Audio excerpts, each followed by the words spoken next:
এই অ্যাসুরেন্স দিচ্ছি যে আমরা সবসময় আপনাদের পাশে থাকবো ইনশাআল্লাহ।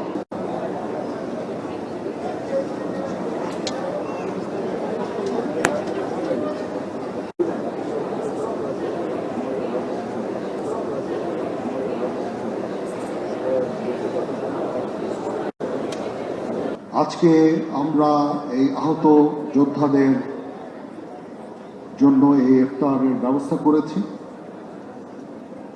এটার উদ্দেশ্য হচ্ছে সবাইকে মনে করিয়ে দেওয়া যে আমরা সবসময় তাদের পাশে থাকব, তাদের সাথেই থাকব। তাদের এখানে অনেকে খুব আহত, অনেকে চলাফেরা করতে পারেন না, দেখতে পারেন না। আপনারা এই দেশ এবং জাতির জন্য অনেক কিছু ত্যাগ করেছেন। আমি আপনাদের অভিনন্দন জানাচ্ছি, আপনাদের প্রতি কৃতজ্ঞতা জানাচ্ছি এবং আপনাদেরকে